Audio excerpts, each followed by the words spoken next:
대법원이 장시간 노동길 터주자 즉시 화답한 정부. 장박원 에디터.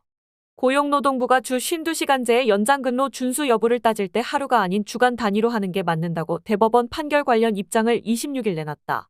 요지는 대법원 판결 취지에 따라 근로시간 유연성을 뒷받침하고 현상 혼선을 막기 위해 기존 행정해석을 변경하겠다는 것이다.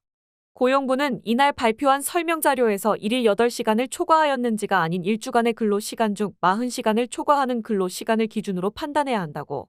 대법원이 판결한 것은 그간 행정해석으로만 규율되었던 연장근로시간 한도 계산을 어떻게 해석하고 적용해야 하는지에 대한 기준을 최초로 제시한 것이라고 의미를 부여했다.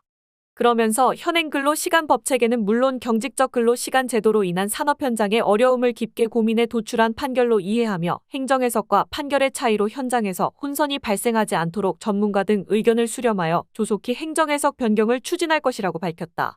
고용부는 이번 판결이 바쁠 때 더 일하고 덜 바쁠 때 충분히 쉴 수 있도록 근로시간의 유연성을 뒷받침할 수 있는 합리적인 판결로 본다며 이런 취지를 반영한 근로시간 개편 방안을 마련하겠다는 뜻을 피력했다.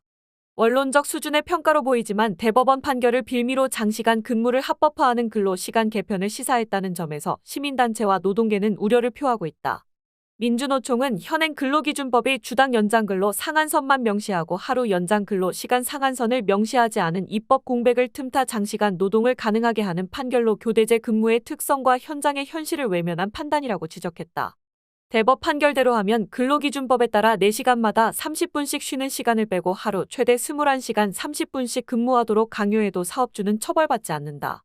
이틀 연속으로 43시간을 근무해도 법정 근로시간을 빼면 연장 근로시간은 3시간에 불과하다. 노동자의 건강과 생명을 해칠 수 있는 장시간 노동의 가능성을 열어놓은 셈이다. 이에 대해 민주노총은 일주일 총노동 시간이 52시간을 초과하지 않으면 이틀 연속 하루 15시간씩 3일을 몰아서 일을 시키는 것도 가능해지는 것이라며 제조, 경비, 병원, 게임, 정보기술 등 산업 현장의 크런치 모드, 압축, 압박 노동의 지옥이 합법적으로 열리는 것이라고 비판했다. 민주노총은 또 이번 판결이 윤석열 정부의 노동시간 계약의 근거로 작용할 가능성이 농후하다. 벌써 이번 판결을 근거로 경제지를 포함한 수구 언론과 사용자 단체의 노동시간 계약 요구가 거세다고 질타했다.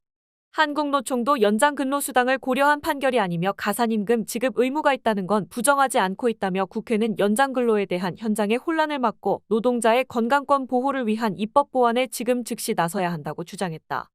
연장근로 기준에 대한 논란은 대법원 2부가 지난 7일 근로기준법과 근로자퇴직급여 보장법 위반 혐의로 기소된 항공기 객실 청소서비스 업체 대표에게 벌금 100만 원을 선고한 원심을 깨고 사건을 서울남부지법으로 돌려보낸 판결에서 비롯됐다. 1~2심 법원은 근로일마다 8시간을 초과한 부분을 연장근로로 인정해 연장근무 법정 한도인 12시간을 초과한 것으로 봤으나 대법원은 일주간의 근로시간 중 40시간을 초과하는 근로시간을 기준으로 연장근로 준수 여부를 판단했다.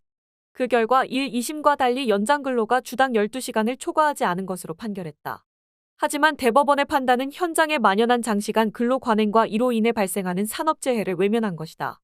인간은 기계가 아니다. 2일에서 3일을 잠을 자지 않고 일하는 것은 불가능하다. 정부가 1일 단위로 연장근로를 해석한 것도 이런 현실을 고려한 것이다. 올 여름에도 많은 노동자가 무더위에 장시간 노동하는 중에 쓰러지는 일이 적지 않았다. 해마다 반복되는 산업재해다. 전문가들도 이번 판결이 연장근로 수당을 줄이거나 장시간 근로를 허용하는 것으로 해석하는 것은 견강부회라는 의견이 지배적이다. 그런데도 재계와 보수 언론은 이번 판결을 노동법 개혁에 활용하려는 저희를 숨기지 않고 있다. 한국경영자총협회는 노동시간 개편을 구체화하는 과정에서 유연근무제 도입 요건을 개선하고 취업규칙 변경 절차를 완화하는 방안이 나와야 한다고 주장했다. 중소기업중앙회도 인력난과 불규칙적 초과 근로에 힘겹게 대응해오던 중소기업계의 애로가 상당 부분 해소될 것으로 기대한다고 했다.